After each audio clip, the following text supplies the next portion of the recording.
Starting and running a business is hard, but you don't have to do it alone. Whether you're an established business owner or thinking about starting a side hustle to earn extra income, I am here to teach you how to show up as your unfiltered self, level up your business, and thrive as a mompreneur. Let's embrace the chaos and start enjoying the journey together. I'm Amy Traw, and you're listening to the Motivated Mompreneur Podcast. Welcome back into the Motivated Mompreneur Podcast. I am joined today by Jo Harris, the virtual mama. Jo, welcome to the podcast. Thank you so much for having me here. I'm so excited to chat with you today. I feel like I'm talking with a celebrity because we followed each other on Instagram for a while now. Yeah. And I'm like, oh my gosh, here we are. We're connecting. And this is going to be amazing information for the listeners to hear today. So before we dive in, tell us more about yourself, who you are and what you do. Yeah, sure. So I am a mom of three, work from home mom, and I consider myself a serial entrepreneur because my husband and I lose track of how many businesses we have at this point, but we have a few. My main vocation is copywriting. So I'm a conversion copywriter, and I also coach other aspiring entrepreneurs on how to start a copywriting business. So good, because copy is seriously key to everything. And I think you don't realize that until you start to dive into your marketing and you're like, oh my gosh, I should have paid better attention in school. Yeah. So I'm so thankful that there's people like you out there that can help, moms like me, navigate all of this. Yes. Oh my gosh, so good. So in starting all of these businesses, you've learned a few things. You've learned how to start and build a sustainable home business. So what keys are there to starting and running this type of business? Oh, yeah. I love this question so much because I feel like I can unpack what took me years to learn so that other people can avoid my mistakes, right? Avoid the burnout and make your business sustainable from the get-go. So, number one, my first piece of advice is I mainly specialize in, having a service-based business. So that's the route that you're looking to take. The number one thing that I can advise you to do is specialize your skills. When I personally started out, I was a generalist. I was trying to do all the things for everyone, thinking, oh, this is going to help me get more work, more clients, because I'm serving more people in more ways. And I was so wrong, because what happened was that because of the kind of jobs that I was getting, right, the gigs, they were general jobs. So I wasn't getting paid as much as with a specialized service. And I was working through weekends, holidays, even my maternity leave, just to hit my income goal with those lower paying jobs. So when you specialize your skills in a premium service, like for example, copywriting, right? Like myself, but there's others out there. There's web design, there's, branding. There's so many amazing specialized services. When you do that, you can earn more while working less because you're offering that premium skill. So I would definitely start there. Yes, and that makes sense because you see it all the time in day-to-day life. Just think about it. Like when I go to my doctor, it's one copay, but if I were to go see a specialist, it's a higher copay. And you're willing to pay that premium price because you're getting information from the expert, from someone that this is all they do. And I agree. I see it all the time where we jump into business and we want to achieve those income goals. So we're going to take anything we can and we think we have to speak to everyone. And then we end up speaking to no one because people are confused. Exactly. Yes. And that is like the number one copywriting principle, right? Is that you don't want to speak to everyone. You want to speak to your people. And that's what's going to resonate and convert. Right. And at first, that's a very hard mindset shift to make. Like, what do you mean? What if that person doesn't hear me? Only one person, but no, it's so vital because now you are the solution. You are the person that is there that can help them navigate and get to their end goal, that transformation that they're seeking. Oh, yeah. So, yeah, becoming an expert, it's so valuable. It will definitely position you in a way where you have a competitive edge. Yes, I like that. The competitive edge. So what other keys are there So, Starting. number two, and this one is super important as well. They're all important, right? Yes. But you want to start with finding a specialized skill, becoming an expert in it, learn all that you can, practice all you can. And then number two, you want to look at your schedule first and see how much time you have to work with, right? Put aside time for actual client work and also marketing and those administrative tasks you're going to have to do in your business. See what how much time you have per day per week, and then you need to set your rates based on that. So if you know that you can only work 10 hours a week and you need to bring in, let's say $3,000 a month, right? And that's going to change for everyone. I'm just throwing out a random number Yeah, out there. yeah. So you need to make sure that your rates line up with that. What do you need to charge to be able to bring in 3K a month, working 10 hours a week or 15 or 20, however much time that you have? So I really recommend working backwards so that you don't burn yourself out. That's like the number one key to having a sustainable business. I love it because, yes, so many times we do burn ourselves out because we're trying to do all the things and reverse engineering it, looking at your schedule. And if it's not realistic, what you're thinking, like, okay, I need to be charging $1,000 per hour in order to make my ends meet, that may not be realistic. But what that Mhm. does is it lets you see, okay, what opportunities do I have to outsource? Have you found that that's been beneficial to you too as you've grown? Outsourcing can be amazing. I personally don't outsource a lot at this stage because the way I set up my business, I actually prefer to execute the work myself. But I think that it really depends on you because I like to consider this like kind of a lifestyle business and that you're creating something that is going to conform to your life, right? Not the other way around. That's the beauty of working for yourself. So if you Yes. do want to outsource and you want to create an agency model, for example, where you have other people executing the work, that is a fantastic route to take and you can totally do that. Love it, but conforming it to your lifestyle, Yes. making it work for you. I think we often forget as mompreneurs when we step into this role that we get to make the rules, and that's pretty darn cool. Yeah, I love that. You're your own boss. You make the rules, you decide how things are going to go. And that's the beauty of working for yourself. Right, exactly. But again, that can be a double-edged sword when you're constantly in hustle mode. Yes. Then we miss out. So many of us, I feel like, go into business for ourselves for that flexibility, for that Hmm. freedom, so we can be more present as a parent. But it's really learning to be intentional too, because if it's not intentional, you will burn out for Yeah. sure. For sure. So, what is key number three? So, key number three is sustainable marketing. Now, when you start out, you may feel pressure to show up everywhere, right? Every social media platform, all the things, but you may not have time for all that, right? Right. Don't like you don't want to compare yourself to someone else who has like a team of 10 people that's like doing everything for them and then now you're feeling pressured to show up in those same ways.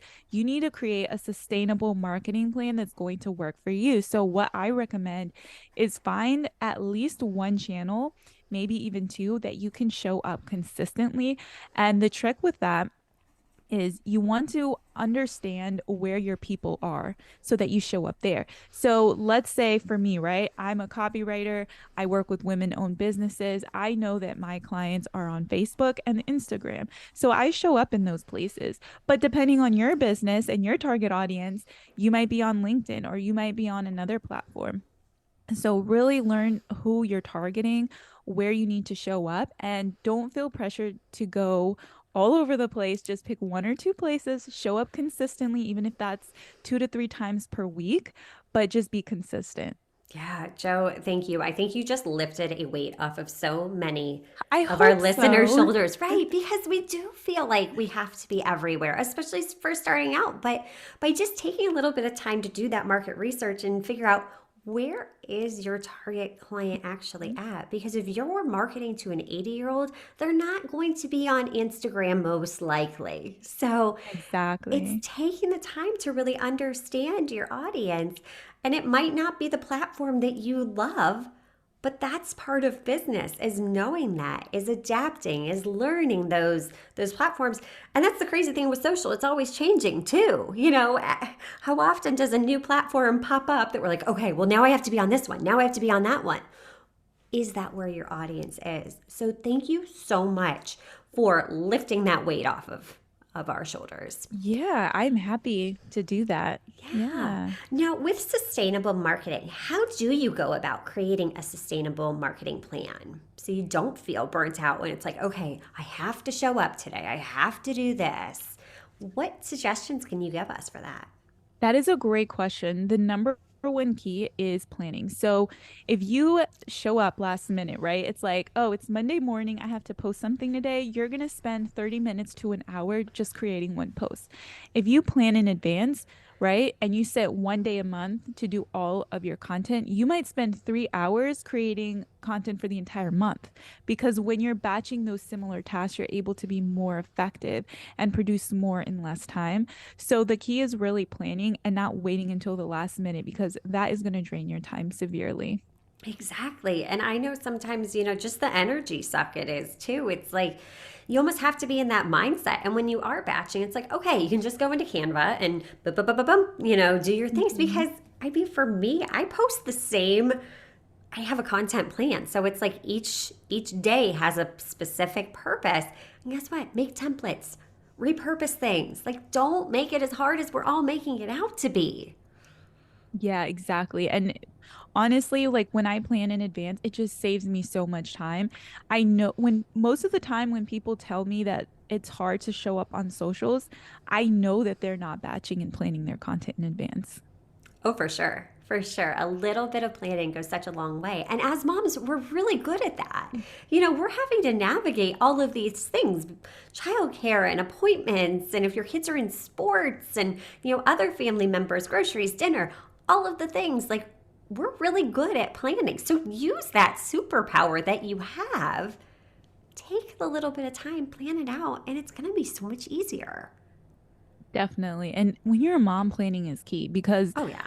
if you're doing things last minute, you're going to be stressed. You're going to be making, mistakes. Like there's been times where I've literally misspelled words in like my graphics and I'm a copywriter, okay? So embarrassing because I'm doing this on my phone with my kids screaming in the back. So that's not ideal, right? So I had to change how I was showing up and creating my content. Right, exactly. And giving yourself permission to. It's okay if designate that time. Plan ahead. Be like, all right, you know what? Ask, your someone in your family for help, whether it's your spouse, whether it's your mom, an in-law, just a friend even. Hey, I need to get this done for my business. I'm going to set aside this period of time so I can achieve X, Y, and Z. And then you do it. And then life is Yeah. so much easier. And I want to say too, because I know like a lot of us can struggle with mom guilt at times. I know I did when I started out, right? And I'm like, this time I'm spending on my business. I could be spending it with my kids, enjoying their age, right? And all those little moments.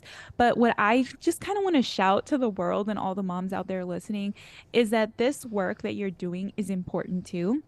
And I am all for balance. Like, I do not advocate, just thinking about your business 24/7, neglecting your kids. That's not what I'm saying. But I do want to like take a load off of you and just let you know that the work you're doing is important. It's going to help your family, it's going to help your future. So Yes. just like shrug off that guilt and just remember your why and your purpose. Exactly, exactly. And yes, keep screaming that message from the rooftops because it's one we all need to hear. But I think if we have conversations like this, we become part of the change in narrative. We become part of, you know what, you can have it both. And that is a beautiful thing. Your children see you doing these things, they see you putting in hard work. And that way, if you put in a little bit of designated time in these planned out periods, you can be more present. So you're not always having your nose in your phone, missing the life Yeah. that's happening in front of you. Joe, I think that's amazing. Oh, yeah. I hope it helps someone out there. Yes, exactly. And just knowing that we're not alone in it because it can feel extremely lonely, especially in the online space when you're working, pretty much by yourself most of the time. Yeah, and I think that's where community can help so much. And, you're building an amazing community of that's bringing other women together. And I think that's really important too. Like, find your tribe, find those people that you can click with and connect with, meet together once a week or once a month and support each other. Because for me, that's made a huge difference too.